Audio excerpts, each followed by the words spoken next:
and welcome to my video. Let me start by saying thank you for clicking on. I really do hope you enjoy this video. Please leave me your comments and any questions you might have, and I'll get to or responding back to them. Again, enjoy. Well, good morning everyone. Thought I'd do a little video. Friday, a few days ago, well, we're Tuesday, I think today, so it's actually 4 days ago. Is that math right? I don't know. Anyway, we're on our way to pick up a motorhome that I bought. And I don't care who you are or how much money you got. I bought a motorhome from an auction and paid over $100,000 for it. I haven't slept real well the last 3 or 4 days. You know, you buy something from an auction or something online and pay for it ahead of time, never drove it, you have no idea if it runs and drives good. I mean, I do know it runs, but I don't know if transmission is any good. I don't even know if anything in it works. Pretty stressful, pretty nerve-wracking. So I'm actually kind of excited. I'm going to get up there and drive this thing to see if mechanically it's any good. When it comes to motorhomes, I get this asked all the time. Gas, diesel, what would you do? I mean, I think if you have a big enough pocketbook, a diesel would be a good option. If you need something to pull, you know, like a big enclosed trailer or something. And we'll touch on something like that later. But if this thing's got a bad transmission, I mean, I bet you they could cost 25 grand when you're talking about a 450 horse diesel. And I don't know that to be right. I mean, exactly the number, but even if it was 10 grand, you know, when you're buying something to resell it, there's not that much margin for profits to start with. So you can make a $10,000, $20,000, $30,000 mistake. Well, I could have, and I may have. God, I hope not. We'll find out. Well, the moment of truth. There she is.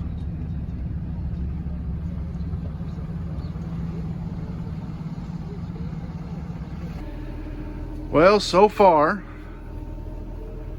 it starts and runs, and as you can see, we were able to pull all the slides in, so that's a bonus.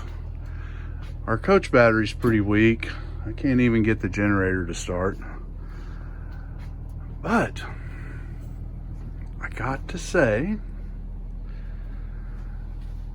maybe, just maybe, I might get lucky. So far, so good. We've got all the slides in. It's a moment of truth.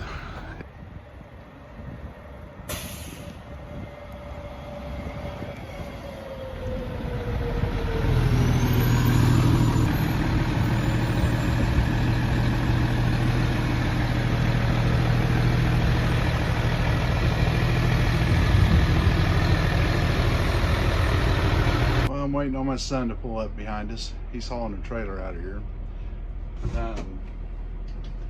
Thought I'd shoot this before we get going.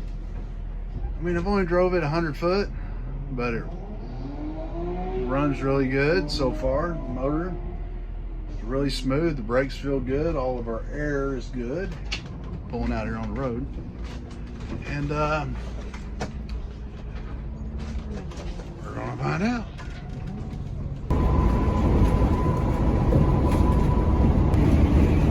Definitely gonna sleep much better tonight. The RV gods were looking down on me on this one. Role here in an academic setting, and I loved it. I loved academia, and I could have spent the rest of my life there. I don't buy a lot of RVs over $100,000.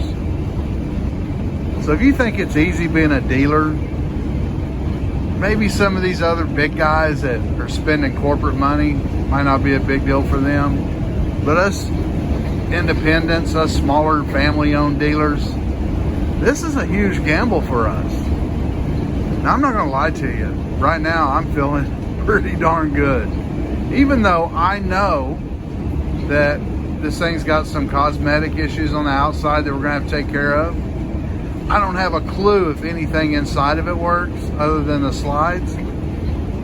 Right off the bat, I can tell you that, I mean, as you can see, we're rolling 75 with the cruise control on. We've got good oil pressure. We got good temperature. Our air's holding up great. It drives like a brand new one. But we got to check engine light.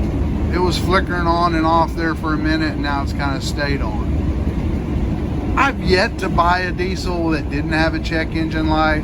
There's no telling what it is. I'm kind of hoping that this being an 11 model, you can see down there it's got the DEF fuel, that it doesn't look like it's got any in it.